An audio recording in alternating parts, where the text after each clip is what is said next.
अब आगे बढ़ते हैं 2 वाट मीटर मेथड। हम देख रहे थे 3 फेज सर्किट में। 3 फेज सर्किट में अगर 2 वाट मीटर मेथड का इस्तेमाल कर रहे हैं तो 2 वाट मीटर मेथड के द्वारा हम किसी 3 फेज सर्किट में हम पावर फैक्टर कैसे ज्ञात कर सकते हैं, उसके डेरिवेशन देख रहे हैं। आगे बढ़ते हैं, measurement of power factor using 2 watt meter method. ठीक है, power factor in terms of watt meter reading.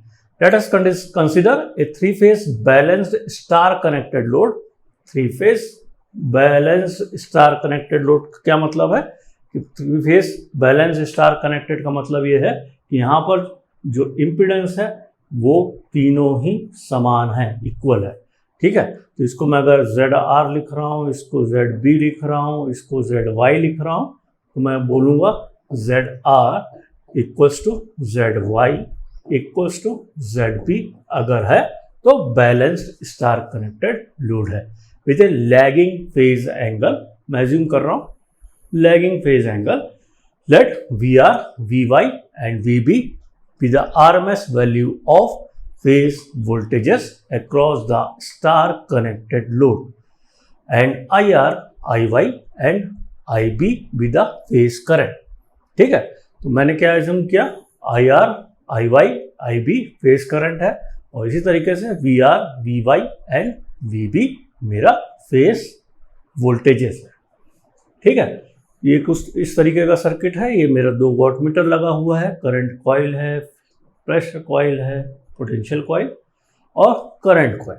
ठीक है, RYB मेरे 3 फेज हैं, सीक्वेंस यही रहेगा। ठीक है, यहाँ पर करंट अगेन IY। ठीक, तो कुछ इस तरीके का मुझे फेजर डायग्राम मिल रहा है। ठीक है, अब यहाँ पर मैं देखूंगा कि VR, VY और VB मेरा फेज वोल्टेजेस हैं, तो VB, VR, VY मेरे फेज वोल्टेजेस हैं जो कि 120 डिग्री अपार्ट हैं। यहाँ पर वोल्टेज फेज डिफरेंस मेरा 120 डिग्री का है। हम पिछली क्लास में देख चुके हैं कि तीनों फेज में डिफरेंस 120 डिग्री का रहता है। ठीक है, अब फेज करंट कैसा है, फेज करंट VR है तो उसके फाई क्या है, मेरा पावर फैक्टर है। फाई पावर फैक्टर लैगिंग है, लैगिंग लेके चल रहा हूं इसलिए लैगिंग IR। ठीक है, फिर इसी तरीके से VY और ये लैगिंग पावर फैक्टर के कारण IY और इसी तरीके से ये IB मेरा करंट है। ठीक है, अब यहाँ पर अगर मैं VR को एक्सटेंड करूँगा तो ये मुझे नेगेटिव मिलेगा, नेगेटिव, फिर दोनों का एवरेज। कुछ इस तरीके से मैं फेजर डायग्राम बनाना बताऊँगा। ठीक, अब ये VB है तो VB को एक्सटेंड करिए अगर पीछे साइड तो ये -VB हो गया और इन दोनों का VY माइनस VB मेरा लाइन वोल्टेज VYB होगा। इसी तरीके से बाकी अन्य वोल्टेज VRB जैसे यहाँ पर निकाला है वैसे ही निकल जाते हैं। ठीक है, तो ये सिंपल है। सिंपल मुझे पहले वोल्टेजेस बनाना है, फिर उसके बाद लैगिंग फेज एंगल से फाइव करके मुझे फेज करंट बनाना है। उसके बाद मैं लाइन वोल्टेजेस निकाल सकता हूँ, आसानी से ड्रॉ कर सकता हूँ। ठीक है, एक सही विधि मैं आपको अगले लेक्चर में बताऊंगा। ठीक, तो यहाँ पर फ्रॉम द फेजर डायग्राम, अभी फेजर डायग्राम अभी हमने देखा। The power measured by 2 watt meters W1 and W2 is given by VRB IR cos 30-5। ठीक है, cos 30-5 क्यों? क्योंकि डिफरेंस यहाँ पर ले रहा हूँ। ठीक, इस तरीके से वाट मीटर 2 में 30 + 5 लूंगा। वोल्टेजेस मेरे VYB लाइन वोल्टेजेस हैं और IY मेरा फेज करंट है। ठीक है, तो ये दोनों वाट मीटर की मेरी रीडिंग होगी। ठीक, since the load is balanced for star connected load, मेरा line voltage equals to VRY equals to VYB equals to VBR और इसी तरीके से यहाँ पर फेज करंट मेरा इक्वल्स टू लाइन करंट होगा।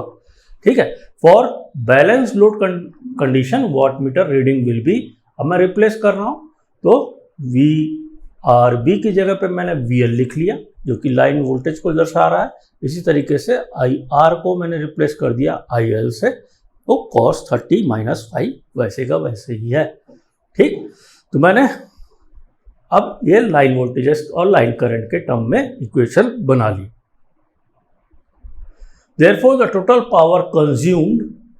power P consumed by three-phase balanced load will be the sum of two wattmeter readings, that is P equals to W1 plus W2।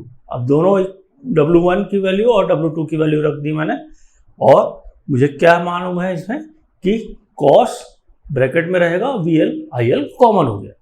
ठीक है, अब मैं cos C plus cos D का formula लगा रहा हूं, तो cos C plus cos D equals to क्या होता है, twice cos C plus D upon 2 into cos C minus D upon 2। तो ये रखने पर मुझे क्या मिलेगा, twice VL IL cos 30 cos 5, और cos 30 मुझे मालूम है, cos 30 कितना होता है, cos 30 इक्वल्स टू √3/2। वैल्यूज रखने पर मुझे टोटल पावर क्या मिल रहा है, √3 VL IL cos 5, 2 से 2 कैंसिल आउट हो गया, VL √3 VL IL cos 5। ये टोटल पावर मुझे मिल रहा है इसमें स्टार कनेक्टेड लोड के लिए अगर मैं निकाल रहा हूं। अब पावर फैक्टर निकालना है फ्रॉम द अबव, ये अभी हमने निकाला W1 plus W2 equals to √3 VL cos 5। अब अगर मैं दोनों वॉट मीटर रीडिंग को सब्सट्रैक्ट करता हूं तो मुझे क्या मिलेगा, W1 माइनस W2 VL। अब W1 क्या था, W1 मुझे मिला था W1 equals to VL IL cos 30 minus 5, और W2 क्या मिला था, W2 मुझे मिला था VL IL cos 30 प्लस 5। ठीक है, अब ये वैल्यू मैंने रख दी और VL IL मेरा कॉमन हो गया, तो cos 30 minus 5 minus cos 30 plus 5 ये मुझे मिला। अब वहां पर cos C plus cos D का फॉर्मूला लगाया था, यहाँ पर cos C minus cos D का फॉर्मूला लगा रहा हूँ, तो cos C minus cos D equals to क्या होता है, 2 sin C plus D upon 2 and sine D minus C, ये इंपॉर्टेंट है, D माइनस C अपॉन 2। अब ये वैल्यूज रखूंगा तो मुझे मिलेगा twice VL IL sine 30 sine 5। ठीक, तो अब इसको साइन 30 क्या होता है, साइन 30 की वैल्यू रिप्लेस करनी पड़ेगी, साइन 30 इक्वल्स टू क्या होता है 1/2, तो रखेंगे वैल्यू, 2 से 2 कैंसिल आउट हो जाएगा, तो मुझे मिलेगा W1 minus W2 equals to VL IL sine 5। 5 again क्या है, साइन 5, 5 क्या है, 5 मेरा पावर फैक्टर को दर्शा रहा है। ठीक है, पावर फैक्टर एंगल को, W1 माइनस W2 मुझे VL IL साइन 5 मिल रहा है। आगे बढ़ते हैं, अब इक्वेशन, दोनों इक्वेशन को डिवाइड करेंगे हम, तो मुझे क्या मिलेगा, W1 minus W2 upon W1 plus W2, तो मुझे VL IL साइन 5 और divided by √3 VL IL cos 5 मिल रहा है। ठीक है, अब साइन और cos इक्वल्स टू क्या होता है, tan 5 equals to sine 5 upon cos 5।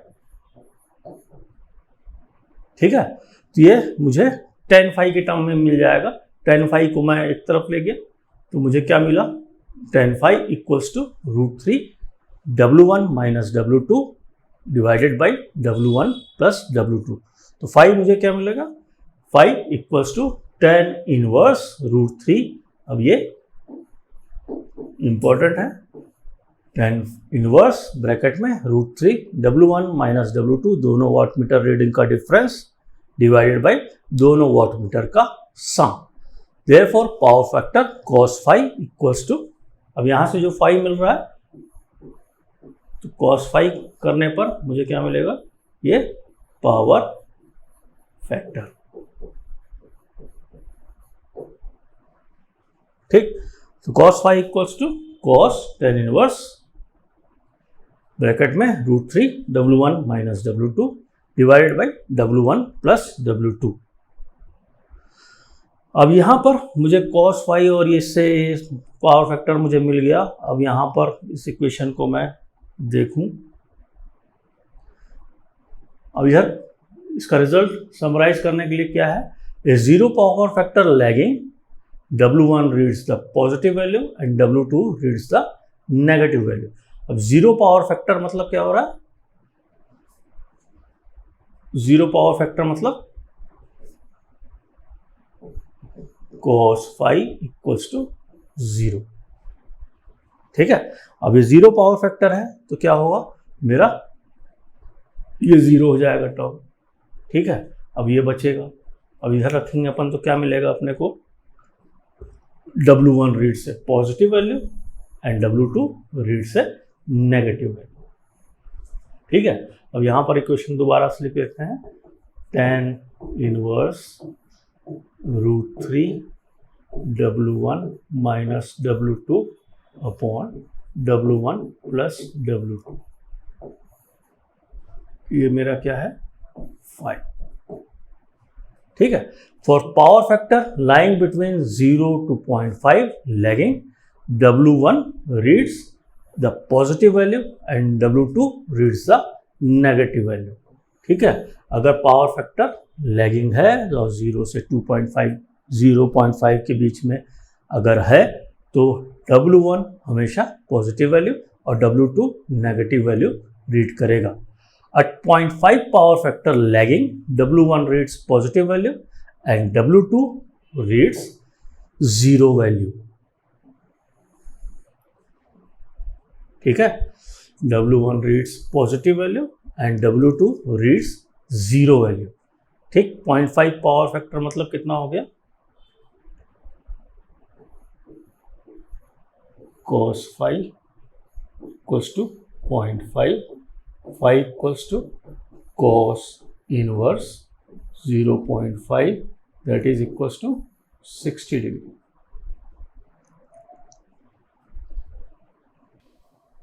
और मुझे क्या मिला था, W1 plus W2 equals to √3 VL IL cos phi और W1 minus W2 equals to VL IL sine phi. ठीक है, तो cos 60 डिग्री अगर मैं रख रहा हूं तो cos 60 डिग्री में W1 plus W2 equals to √3 VL IL मिलेगा मुझे।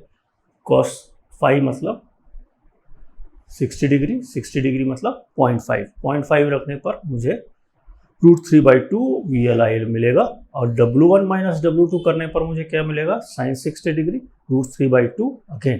ठीक है, तो W2 मेरा 0 हो जाएगा क्योंकि sin 60 डिग्री कितना होता है, sin 60 डिग्री √3/2 हो जाता है। ठीक, तो W1 प्लस W2 और W1 माइनस W2 दोनों ही परिस्थिति मुझे सेम रिजल्ट मिल रहा है और ये तभी संभव है जब मेरा W2 0 वैल्यू रीड करे। ठीक है, for power factor lying between 0.5 to 1 lagging W1 reads the positive and W2 also reads the positive value. ठीक है, अगर दोनों पॉजिटिव हैं तो पावर फैक्टर मेरा 0.5 से 1 के बीच में लाई कर रहा है। Eight unity power factor lagging W1 reads the positive value and W2 reads the positive value। ठीक है, अब यहाँ पर अगर यूनिटी पावर फैक्टर बोल रहा हूँ तो यूनिटी पावर फैक्टर मतलब cos phi equals to 1 that means phi equals to 0। Phi equals to 0 तो यहाँ पर W1 माइनस W2 क्या हो जाएगा, 0 हो जाएगा। साइन 0 डिग्री इक्वल्स टू 0 और W1 plus W2 equals to √3 VL IL मुझे मिलेगा। तो ये यूनिटी पावर फैक्टर में अगर ऐसा मुझे मिल रहा है तो दोनों ही पॉजिटिव वैल्यू रीड करेंगे जिसका सम √3 VL IL होगा। ठीक है, इतना क्लियर है। तो ये हम 2 वाटमीटर मेथड के द्वारा भी हम पावर फैक्टर निकाल सकते हैं और पावर फैक्टर अगर निकाल रहे हैं पावर फैक्टर जो मुझे मिल रहा है वो उसके अकॉर्डिंगली मेरी रीडिंग भी होना आवश्यक है। अगर W1 पॉजिटिव है और W2 नेगेटिव है, इसका मतलब मुझे समझ जाना चाहिए कि आंसर मेरा 0 to 0.5 के बीच में पावर फैक्टर का मिलेगा। ठीक है, और अगर एक वाटमीटर पॉजिटिव है, दूसरा वाटमीटर 0 रीडिंग शो कर रहा है, इसका मतलब पावर फैक्टर मुझे जो मिलना चाहिए वो 0.5 का मिलना चाहिए। अगर W1 प्लस W2 अगर मुझे मिल रहा है तो पॉजिटिव मिल रहा है तो पावर फैक्टर 0.5 से 1 के बीच में होगा। अगर W1 पॉजिटिव और W2 पॉजिटिव है और दोनों इक्वल है, इसका मतलब कि मैं यूनिटी पावर फैक्टर की बात कर रहा हूँ। यूनिटी पावर फैक्टर मतलब cos phi equals to 1, that means phi equals to 0 होगा। ठीक है, ये 2 वाटमीटर मेथड के द्वारा जब हम पावर फैक्टर ज्ञात करने की कोशिश करते हैं तो ऐसे ज्ञात किया जा सकता है। ठीक, थैंक यू।